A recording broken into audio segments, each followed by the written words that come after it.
Masih di Galeri Wanita.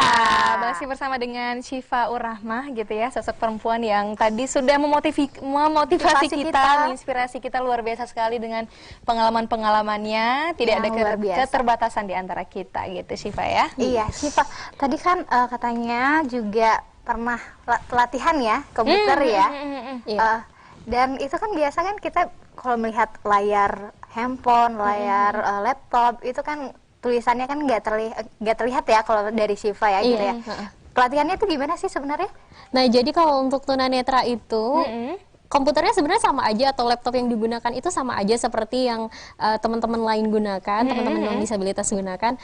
Hanya saja kami tunanetra itu menggunakan aplikasi tambahan yang kami install, yaitu namanya screen reader, atau aplikasi pembaca layar, di mana aplikasi ini berfungsi untuk membacakan semua tampilan yang ada di layar monitor komputer ataupun laptop, sehingga menjadi suara. Sehingga kami tidak perlu melihat, kami hanya perlu mendengarkan saja suara yang dikeluarkan oleh si screen reader tadi. Oke, berarti memang harus ngehafal dong ya ininya, keyboardnya atau gimana, Syifa?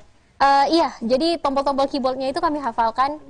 Jadi kalau untuk tunanetra itu tidak menggunakan mouse ya. Jadi kami mainnya di keyboard aja. Keyboardnya, pakai panah kanan kiri dan segala macam gitu. Nah, jadi untuk tombol-tombol keyboardnya itu memang udah dihafalkan. Menarik sekali. Syifa, itu kegiatannya training itu di mana, Syifa? Sebelumnya Syifa pernah ikut trainingnya waktu itu di Aceh juga. Kemudian alhamdulillah pernah ikut lombanya juga. Oh, ada lombanya juga? Iya, ada lombanya juga antar disabilitas. Kemudian baru-baru ini sekitar 2 minggu yang lalu alhamdulillah Syifa dipercaya untuk jadi instruktur dalam pelatihan dan kompetisi TIK daring nasional yang diadakan oleh Kementerian Komunikasi. Itu berarti jadi instrukturnya untuk teman-teman yang di Aceh ya? Untuk atau gimana? Untuk seluruh Indonesia. Seluruh Indonesia. Luar biasa. Dan ajarannya itu di mana? Kebetulan karena kondisi lagi corona jadi daring. Daring ya. Iya. Itu kegiatannya berapa lama, Syifa? Waktu itu 2 minggu. 2 minggu dan Syifa udah menjadi instruktur untuk TIK ya? Iya. TIK nggak hanya di Aceh tapi di seluruh Indonesia. Seluruh Indonesia, luar biasa loh Syifa. Berarti udah mahir sekali ya Syifa ya? Alhamdulillah. Berarti nanti kita mau coba iya, nanti kita coba ya setelah nanti deh. Dan kita mau dengerin dulu nih lagu dari Mudita. Silakan.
kasih Modita. Luar biasa, ini lagunya galau-galau banget dari tadi. Kenapa nih Modita lagi galau? Enggak ya? Oke deh, kita balik lagi ke Syifa. Syifa, ini kita mau langsung coba tes Syifa nih. Coba deh, gimana Syifa untuk biasa ngetik ya, main komputer tapi dengan disabilitas Syifa, ini gimana Syifa caranya? Oke, jadi seperti yang Syifa katakan tadi bahwa kami menginstal aplikasi screen reader sehingga laptopnya ini jadinya ada suaranya kayak gitu. Mungkin bisa kedengaran ya. Nah, jadi salah satu contohnya misalnya Syifa ingin ngetik di sini. Jadi semua tampilan yang ada di layar ini dibacakan sama aplikasi screen reader ini. Jadi Syifa tinggal ngedengerin aja apa yang dia bilang gitu. Tapi kayak agak cepat gitu ya audio ininya. Iya, jadi ini kebetulan aplikasinya karena dari Amerika. Jadi formatnya bahasa Inggris. Bahasa Inggris. Jadi logatnya juga Inggris. Walaupun yang Syifa tulis nanti bahasa Indonesia, tapi dia bacakannya tetap dalam logat bahasa Inggris. Oke, berarti Syifa lancar juga dong ya bahasa Inggrisnya ya, luar biasa. Syifa, ini tadi memang kalau Pia denger ya agak cepat itu. Itu memang gimana Syifa cara? Iya, jadi dia bisa disetting. Oh, bisa disetting. Dia bisa dibuat slow ataupun fast gitu. Oke, Syifa. Ini kita mau cobain Syifa untuk mengetik aja ya. Iya, boleh, boleh. Oke.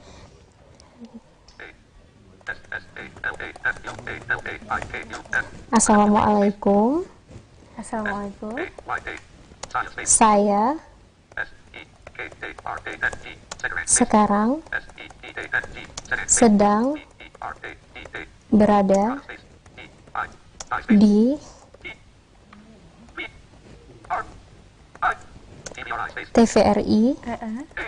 TVRI Aceh untuk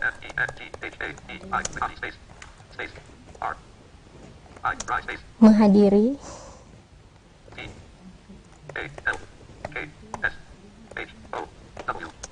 talk show. Wah, kita lihat kita cek ya. Silakan. Wah, bener loh. Assalamualaikum. Saya sekarang sedang berada di TVRI Aceh untuk menghadiri talk show. Luar biasa Syifa. Tulisannya berarti kalau misalnya kita harus melatih diri untuk bisa ketik itu ini melalui keyboard juga. Melalui keyboard, berarti mana harus hafal juga ya dan didengar dengan baik gitu ya audionya Syifa. Iya, bener. Syifa, ini bisa apa aja sih Syifa untuk ininya? Untuk aplikasi ataupun apa gitu untuk yang Syifa bisa gitu di laptop apa aja selain ngetik? Jadi sama ya. Jadi fungsi screen reader ini bisa mengcover semuanya seperti itu. Jadi nggak hanya untuk proses pengetikan segala macam, tapi juga Syifa bisa mengakses internet, membuka email, mengakses media sosial. Iya sama semuanya gitu. Dan untuk ketika dibuka aplikasi misalnya seperti sosial media dan segala macam itu dibaca juga ya sama? dibaca semua tampilannya, siapa yang komen, siapa yang like, kemudian siapa yang update seperti itu. Jadi informasinya Syifa ada trik nih dari Pia, ada tips Syifa. Kalau buka sosial media jangan di tempat umum Syifa, nanti didengarin sama teman-teman. Jadi harus kalau enggak pakai ini headset. Iya, iya, headset ya biasanya bisa gitu. ya.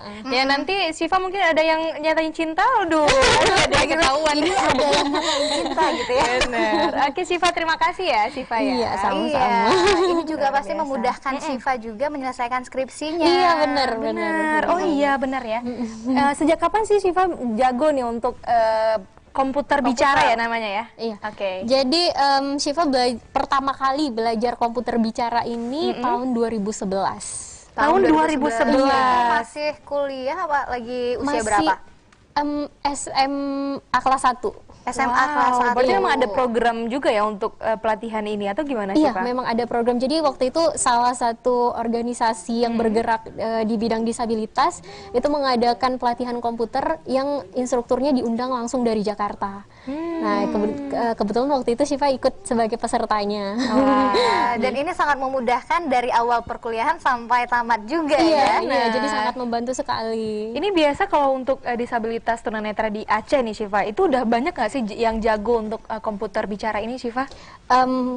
Kalau untuk disabilitas di Aceh masih sangat kurang sih. Masih kurang ya? Iya, karena yang pertama sosialisasinya, kemudian pengetahuan dari teman-teman ini sendiri juga, kemudian dari yang seperti Syifa katakan tadi, dari dukungan keluarga, seperti itu. Jadi ketika mereka punya kemauan tapi keluarga Dukungannya tidak belum, mau memfasilitasi. Benar. Nah, akhirnya disitulah jadi hambatan bagi mereka. Oke Iya. deh, ini PR juga deh ya untuk Syifa ya, untuk mengajarkan anak Iya. teman-teman ya. Semoga Biar semuanya kedepannya juga bisa gitu. benar banget. Dan selain itu ini katanya Syifa juga sebagai disabilitas berprestasi se-Indonesia tahun Wow. 2019 ya? Bener nggak Syifa?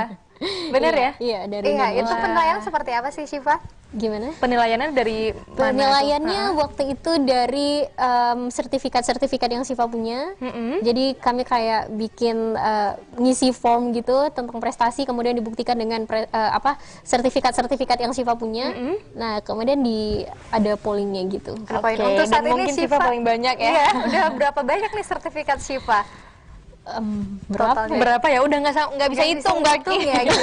Kita aja yang baru bacanya aja udah wow banyak sekali nih prestasinya. Iya, Syifa, kalau misalnya ngomongin tentang ngaji tilawatil Quran itu Syifa udah pernah ikutan lomba nggak sih Syifa? Iya, jadi alhamdulillah Syifa ikut MTQ, Wow. Musabaqah Tilawatil Quran, udah juara provinsi Aceh, kemudian udah pernah nasional. Yang pertama kali nasionalnya di Batam waktu tahun 2014, dan yang kedua itu di Medan tahun 2018. Oke, selama Syifa belajar tilawah apa sih kesulitan ya selama proses pembelajaran tilawah ini? Kalau dulu kesulitannya itu mungkin karena Syifa belum bisa Al-Quran Braille. Jadi agak kesulitannya di situ karena kan harus menghafal. Benar. Jadi ustazahnya harus ngerekamin dulu satu surah gitu, kemudian Syifa dengarkan berkali-kali. Nah, tapi kalau sekarang kan karena Syifa udah bisa Al-Quran Braille, jadi itu lebih memudahkan gitu. Jadi setiap ustazahnya datang bisa sambil langsung disimak sama ustazahnya. Oke, berarti dulu benar-benar harus hafal ya Syifa? Iya, ya? dulu benar-benar harus hafal. Di situ agak jadi kesulitan juga gitu. Jadi sekarang Syifa udah jago braille ya? Iya. Oke. Iya, sekarang kan susah ya kalau misalnya kita menghafal, kita juga harus belajar tajwid-tajwidnya itu kan. Iya, Benar. benar. Syifa nih kalau kita lihat di pengalaman Syifa, CV Syifa nih ya, Iya. Syifa juga pelatih hipnoterapi di Unsiah. Itu gimana Syifa? Kegiatannya apa tuh? Jadi ya dulu pernah ikut pelatihan hipnoterapi. Jadi Itu gimana? waktu itu di kampus. Jadi hipnoterapi itu salah satu terapi konseling untuk relaksasi klien gitu. Jadi Oke. misalnya ada klien yang benar-benar masalahnya benar-benar lagi bikin dia drop, stres banget gitu. Dia butuh relaksasi, nah mungkin bisa pakai terapi hipnoterapi itu gitu ya. gitu. Syifa biasanya yang konseling gitu ya, yang ke Syifa itu biasanya yang disabilitas juga atau ada juga nih Ada yang non disabilitas ya. Random sih. Random ya? Random ya. Wow, Jadi ada yang tantangannya disabilitas. gimana sih Syifa sebenarnya? Heeh. Gimana? Tantangan nih Syifa. Tantangannya. Saat konseling dengan yang disabilitas sama yang non Non disabilitas. disabilitas. Dua-duanya nih tantangannya apa? Kalau yang disabilitas kayak yang Syifa katakan tadi ya, mereka punya kemauan tapi orang tua yang nggak ngedukung, akhirnya mereka jadi bingung sendiri, mereka harus mulainya dari mana. Kalau untuk teman-teman yang non disabilitas, justru malah dari diri mereka yang sering down gitu, jadi kurang termotivasi segala macam. Jadi di situ peran Syifa juga memberikan motivasi, jadi nggak hanya full counseling, tapi juga lebih banyak kasih motivasi lah ke mereka gitu. Oke, Syifa ada nggak sih pernah pengalaman nih yang pernah curhat gitu ya, yang pernah berbagi pengalaman dengan Syifa, konseling segala macam. Awalnya mungkin yang non disabilitas ya, yang awalnya nggak berani untuk ini, nggak berani untuk itu, dan nggak ada Atau kurang kemauannya, percaya gitu ya? kurang percaya diri mungkin dan segala macam. Setelah konseling pernah nggak sih ada sesuatu gitu yang dihasilkan? Ada, walaupun mungkin memang untuk dapat hasil yang besar gitu ya, itu mungkin agak sulit, tapi setidaknya ada kemajuan, itu ada. Wah, luar biasa Syifa ya, Untuk saat memotivasi ini mungkin teman-teman. ada nggak sih yang dari non disabilitas yang rutin nih konselor dengan rutin. dengan Syifa? Kalau untuk klien tetap sih nggak ada ya, karena biasanya mereka gitu selesai udah selesai gitu, nanti sisanya ya tinggal berteman kayak biasa aja gitu. Karena kan kalau konseling itu paling-paling kalau masalahnya nggak terlalu berat, sekali atau 2 kali konsul cukup gitu. Terus ya mereka tinggal memilih apa yang udah mereka pilih untuk penyelesaian masalah mereka, gitu sih. Oke, Syifa tadi kan katanya guru nih ya. Iya. Itu berarti Syifa kalau untuk di sekolah yang sekarang Syifa ngajar gitu, itu ngajarnya pelajaran apa aja sih dan atau apa gitu? Karena Materi kebetulan apa aja? Syifa ngajarnya di SD ya, SDLB, jadi Syifa masih mengcover semua pelajaran. Jadi selain jadi konseling juga, Syifa juga harus mengcover semua mata pelajaran mereka. Wah. Jadi guru kelas ya. Iya, jadi guru kelas. Luar biasa sekali Syifa. Kita Oke, akan ngobrol lagi nanti setelah yang satu ini ya, Pia ya. tetap di Galeri Wanita. Wanita.